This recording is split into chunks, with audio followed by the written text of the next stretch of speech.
I got a brand new deck. This is the Movie Tarot, so I wanted to make a video interviewing the deck, cleansing the deck, how I connect with the deck, as well as some people were asking about cord cutting, and I wanted to talk about what I do in between readings, as well as what I do when I need to completely disconnect from another person's energy for good. So I thought about that it would be a good idea to connect those videos together. So without further ado, let's get into it.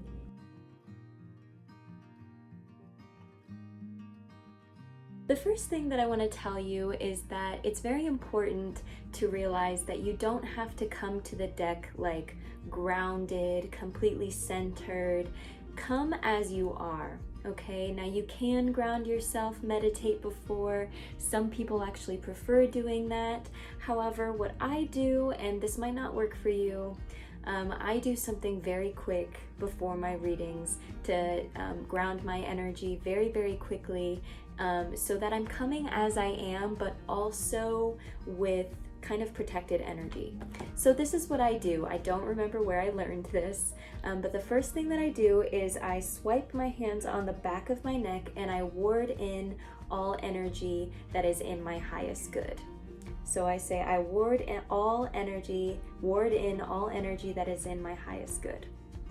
The reason why I don't say positive energy is because any energy can be in your highest good, no matter what kind of energy it is. So swipe it on the back, I ward in or I call in all energy that is in my highest good. Then I swipe along my forehead, I ward out all energy that is not in my highest good. Okay, you can do it opposite if you want. I ward out all energy that's not in my highest good. That's kind of like wiping it away. If you want, I don't even know. Sometimes I do it differently each time. It's gotten to the point where I just like do it. And that's how I like release. I ward out all energy that's not in my highest good. I ward in all energy that is in my highest good. And that is a good way of coming as you are while also protecting your energy, okay? Then if you are someone who is doing multiple readings, or you just want to release someone's energy really quick, what I do, I also don't remember where I learned this from, but I do this every time. I wipe my hands like this, scrub it, friction, friction, friction, and then what I do is I go and I release like that. And that's what I do in between my readings. Sometimes, like if I'm on live, I'll like do it really quickly off to the side. I don't always do it on camera, but that is what I do to cut between the readings. Now, if you need to release someone's energy for good, cut the cord because something is no longer serving you. There are meditations that you can do, and you can just look up on YouTube cord cutting meditation and find what resonates for you. There is no right way to do this. It's whatever resonates with you. What I do is I meditate and I kind of pull the energy out of my heart. I operate out of my heart energy, out of my heart energy center. And so I pull the energy out of my heart, and then I do a cut, or I saw like whatever, and I just cut it. And then I release it like that. Typically I do it 5-10 minutes. And when I feel that release, that's when I know that the cord has been cut. If you feel something, you don't necessarily have to feel anything physically. I'm clairsentient, so I pay attention to how things feel in my body, and I pay attention to my emotions. So if I feel a sense of release, or I cry, or feel overwhelmed, then I know that it's working. But find what resonates for you. What works for me might not work for you. So with all that being said, let's get into talking about connecting with the deck.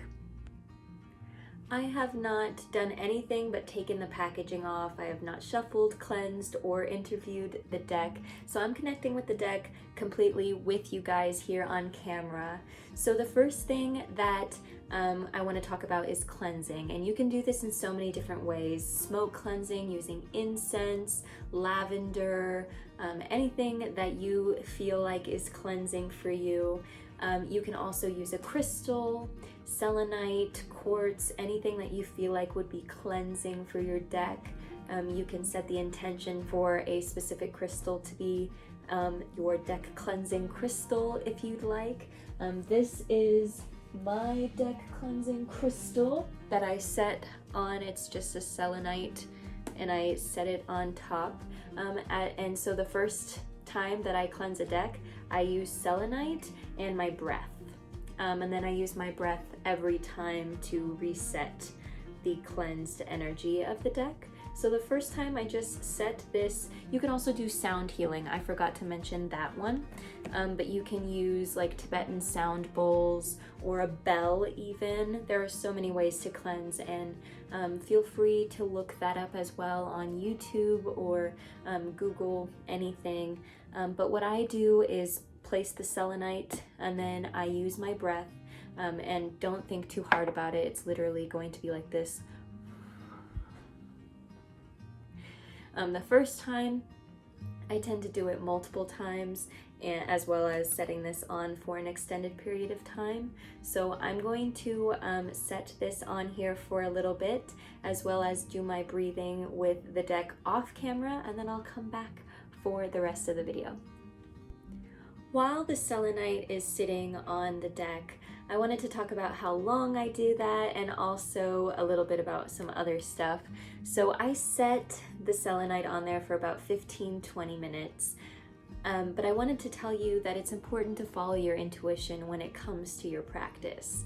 So if you're going to be, doing sound bowl meditations to cleanse your deck, if you're going to be doing smoke cleansing, if you're going to be putting a crystal on there, looking up how other people do it can be valuable to you, but I highly suggest creating your own practice, your own ritual, something that works for you, something that's specific to you. And that might even be something that's fun for you to try to do. I'm pretty sure that most of the things that I do was adapted from something that I learned, but that I adapted to myself in my practice. It's really important to use your intuition. Set your crystal if you feel like overnight is what you need. Awesome. If you feel like 5 minutes works, great. There are so many different ways of doing things, and what I do might not work for you. The deck is now cleansed, and we're now going to shuffle, but the cards are all in order since I did just get this deck. So the first time you shuffle a deck, it's going to be very important for you to, make sure it's shuffled really well. I'm going to go ahead and shuffle on camera, but I'm going to speed it up during the editing process. So you can feel free to say some affirmations while you're shuffling to infuse your energy into it. That's usually what I do. And I also will ask questions while I'm shuffling as well. So those interview questions, I will keep them in mind as I'm shuffling. Okay, so that was the shuffling. I shuffle a lot, like I said, whenever I first get a deck. So now I'm going to knock on the deck to set my intentions for the interview. And I'm going to begin my shuffle for the questions for the interview, which is different than shuffling to infuse my energy into it. And you don't have to do any of this if it doesn't resonate with you. So let's see. Tell me about yourself, movie tarot. Tell me about yourself. All right. We've got the Hierophant and we've got the Three of Swords. Okay. So I feel like this deck is telling me that they're a teacher and they're here to talk to me about loss. What are your strengths? Ooh. We've got Judgment. We've got King of Coins.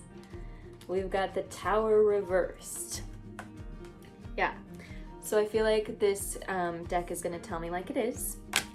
I feel like this deck is going to tell me how to be successful. That's a big one. And I feel like this deck is going to help me navigate change. These are the strengths. I'm sorry, this card was underneath all of those as a strength as well. This is the Ten of Wands, and it is telling me that this deck is going to be helpful with renewed interest in my passions and my creativity. I feel like this deck is going to help me because it's a movie deck. It's going to help me get passionate about things, maybe be interested in watching movies after seeing this, after seeing, you know, a character, and maybe gaining something different from watching a movie based on the card that's connected to it. Yeah. What is a weakness of this deck? Okay. 4 of Cups. Oh, we've got 4 of Cups, 4 of Swords reversed, and 5 of Cups. Okay. A weakness, I feel like, of this deck is that I might have to come to this deck from a balanced point of view. I might have to come to this deck grounded. I might have to come to this deck, and I don't think I can come to this deck when I'm feeling overwhelmed, feeling like there's a conflict. This is not the deck because it's gonna tell me like it is, right? So this is not the deck to come to if I'm feeling overwhelmed, if I'm feeling, yeah, I need to come grounded. Okay, that's a weakness. How can I best work with this deck? 8 of Wands. Okay, I can best work with this deck by coming from a balanced point of view and also coming, wanting to learn something, wanting to grow in some way. I feel like this deck is going to be, like I said, great for renewed passions and interests, but it's going to tell me like it is, so I can't come when I'm feeling overwhelmed. Got it. Got it. What else? What is another great way of working with this deck? What can I learn? Okay. Okay, so I've got the Lovers reversed and the 2 of Wands reversed. I feel like this deck, like I said, is going to be great for coming for my passions and interests.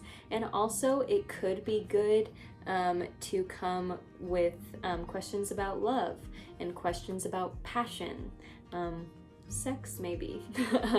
I feel like that's what this is saying, that I can best work with this deck by being grounded, by coming with questions about growth, love, those kinds of things, but not when I'm feeling overwhelmed.